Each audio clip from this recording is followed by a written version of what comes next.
Armada Book 4 Chapter 10 The Renaissance Part 2. The next day, Andrew, Albert and a lot of leaders from other species will be arriving this afternoon. Your meeting with the Ground Council will be before lunch, after which they have a luncheon for you and Roden and your leaders.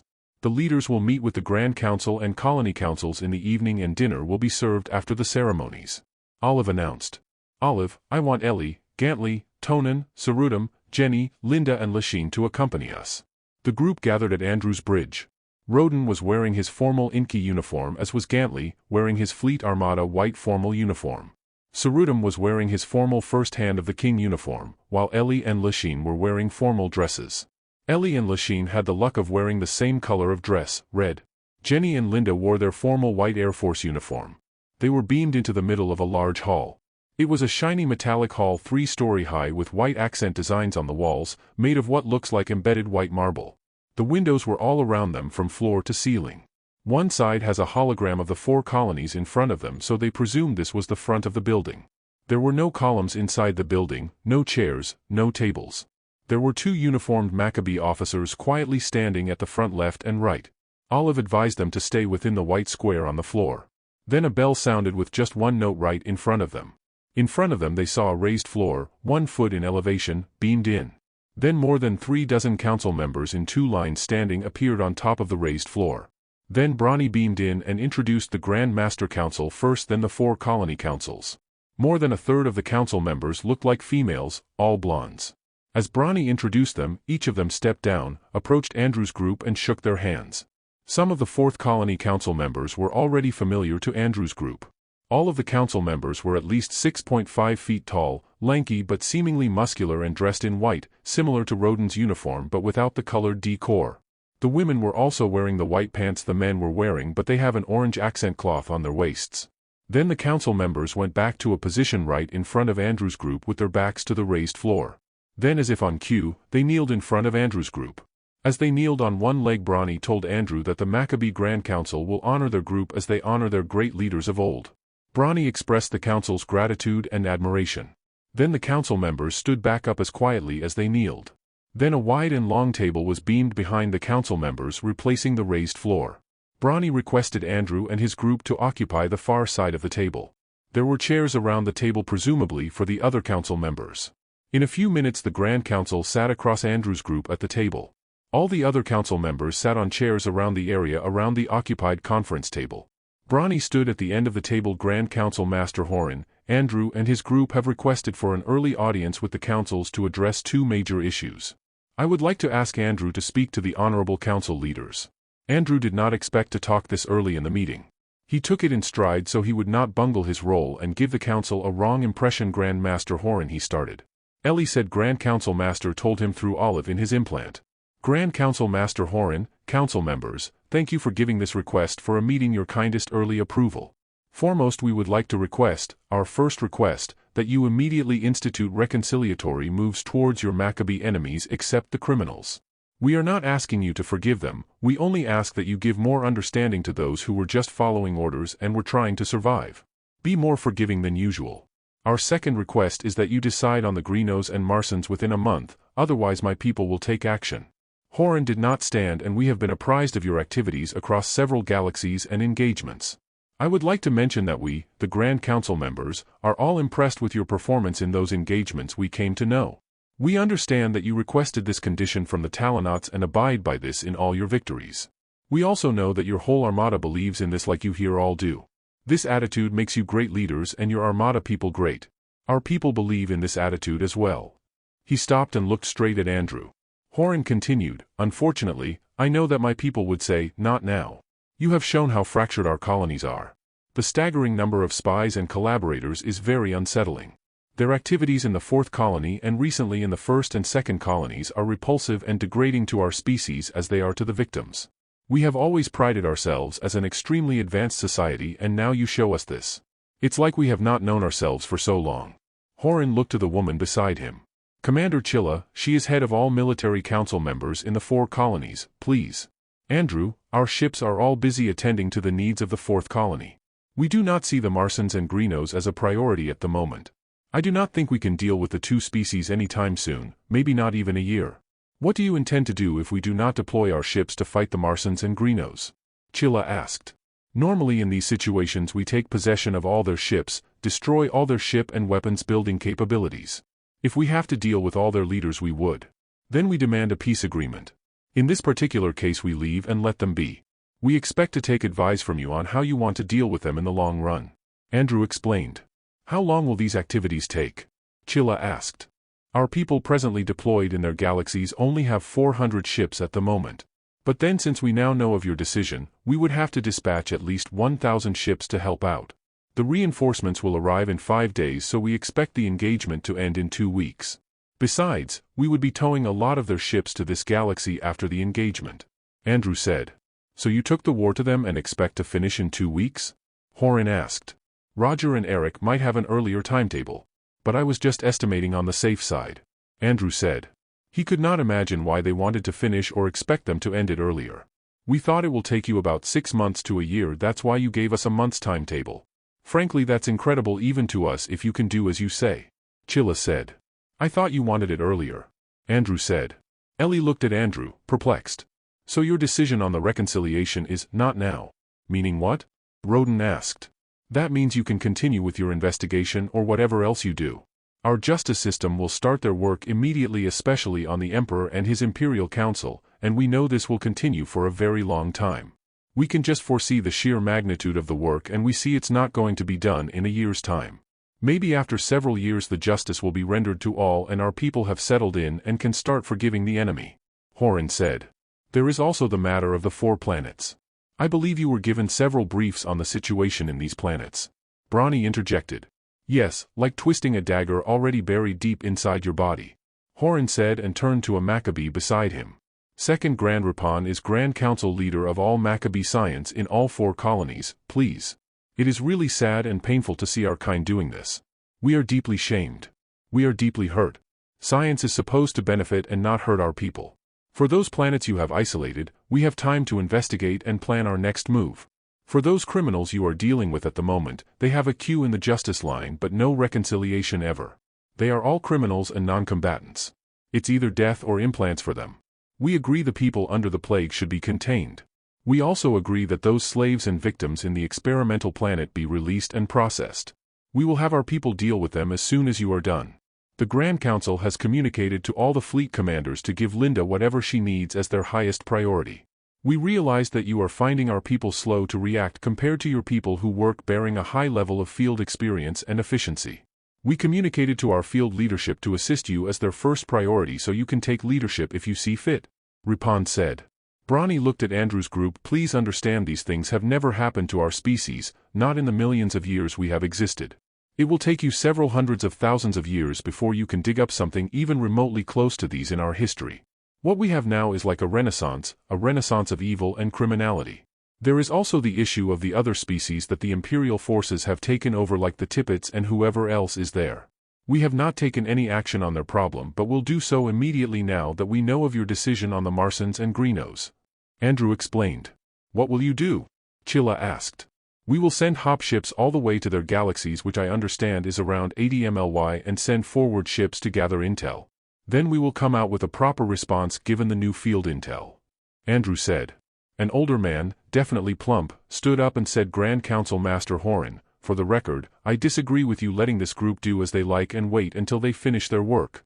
As we all know, the leaders of the enemy fleet are the rich and powerful of the 4th and 1st colonies. We do not know if they would protect their assets for us or appropriate them as they see fit. Lachine telepathically told Olive to beam the guy out and do a mind read. First Grand Dessen. Horan turned to talk to Dessen, but the older man disappeared. He will undergo a mind read and will be with us in a few minutes. Linda said. I understand. We are under very stressful situations and Dessen is adding to our stress. I apologize. Horan said. Andrew stood immediately. If you let us keep him for a while we will make sure he becomes lean and sexy. The council laughed. See, all we need is a little laughter. Maybe some drama. Roden said. I believe that we will be able to finish our work in 2 more days and be out of your lives in 5. Andrew said. No, Andrew, you will not leave in 5, you will not leave in 10. That's only the party scene. Then we celebrate the defeat of the Martians and Greenos, that's another 2 weeks. Horan countered. What, that's too much? Andrew exclaimed. Chilla added, no, that's the reception part. Then you have to go around the colonies. We have more than 1,000 planets in 4 colonies. Each of these want your presence. The joke's on you, Andrew. Roden said, pointing a finger at him. Yes, it was a joke. But expect a third of that. Horan said. Fine. Andrew said. The women were smiling. We have prepared something for this group. We hope you like the food and refreshments. And please note that the reception on the foreign dignitaries will commence at nightfall, so plan your food and beverage intake. Horan said. The Max report that Dessen is in with the enemy. He will be detained. Linda said. So what else is new? Horan said and smiled at Linda. Come on, let's not this small thing ruin your appetite. Horan gestured to Linda. This tastes like orange juice. Lachine told Linda and Ellie. Yes, it is. We have requested your ships to provide for what you would prefer to eat. Lachine, you're the Karaki general, right? Chilla asked. Lachine nodded. I like your red dress and I also like your red shoes.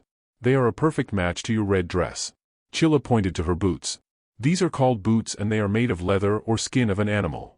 Lachine said, and then telepathically told Olive to get Chilla's size and ask the Crimson to make a pair for her.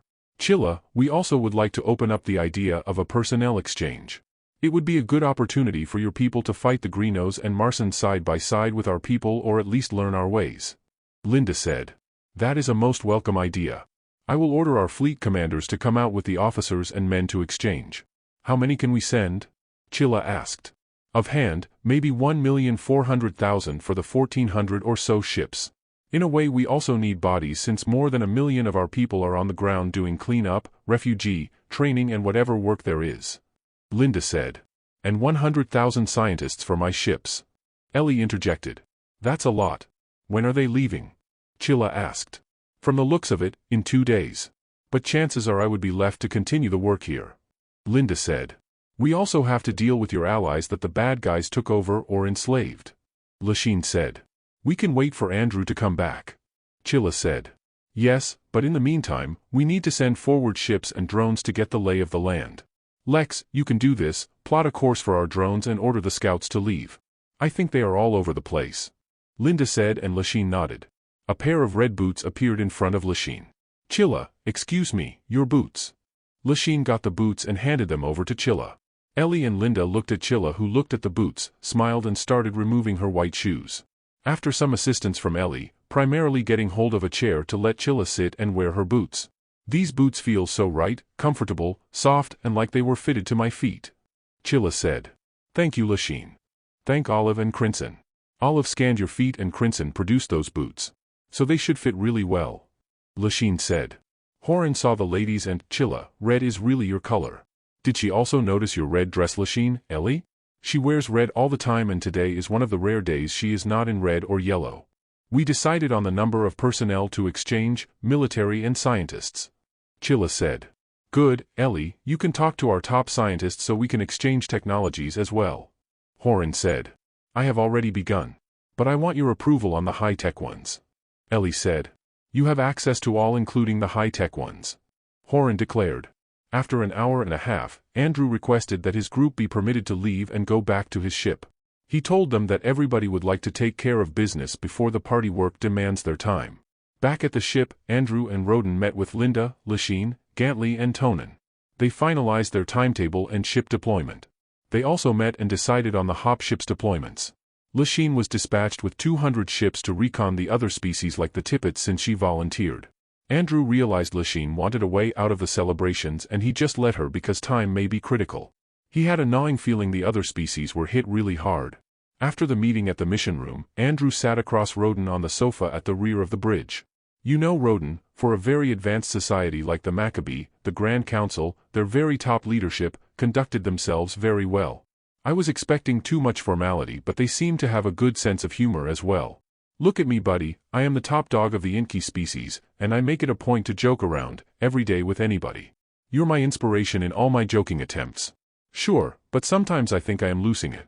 The Crinsons have converted the Norsets who are always serious into jokers.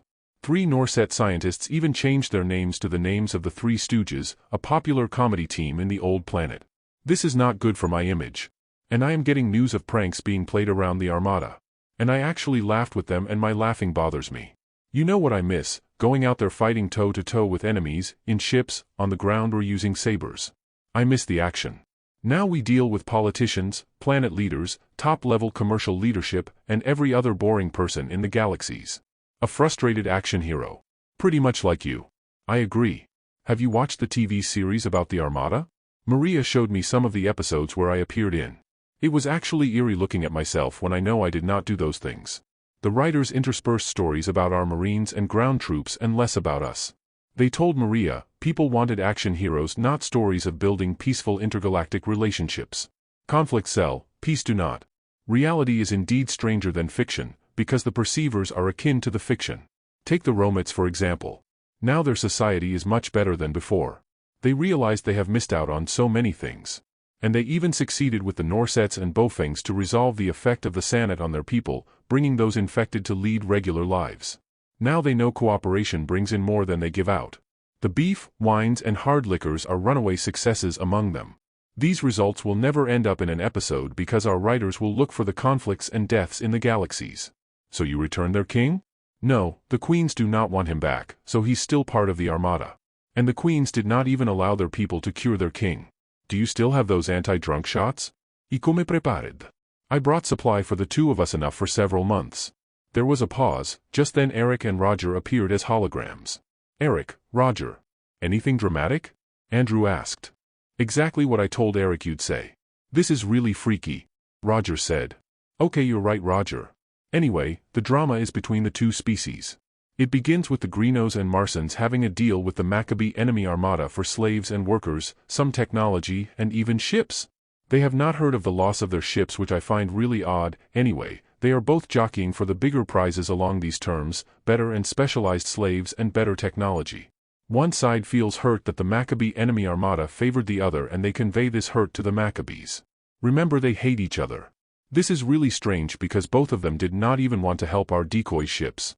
Eric said.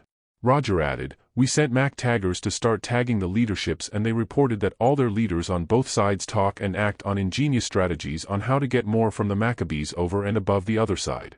They sent emissaries to show friendship, but they are actually spies to make sure they get intel on what the other side would be getting from the Maccabees. They all appear so dramatic, bordering on comedic. So now you two come along and spoil everything. Roden said. So what is it that they expected? Start from the most important one. Andrew said. Eric answered, first technology, then slaves, then ships. What kind of technology? Roden asked. TPs primarily. Then special fusion energy. Then genetically enhanced or technologically altered slaves. Roger said. Why don't we give them the Norset type of TP? Andrew asked. You mean the dematerialization and recomposition technology? Roger asked. Would they know the difference? Roden asked. Yes. Or we can look for the oldest manual version, then create some dependencies before we give the technology to them. Then we can offer connection to the hops. You have to understand that before the war, these people were not friendly to the Maccabees. Because the Maccabees do not like to deal with them, their technology did not prosper as it should had they been friendly. Eric said. How about their ships? Andrew asked. The Marsons have about 28,000 ships while the Greenos have slightly less at 27,000. We can leave a third of their ships with them so they would not feel too crippled. Roger said.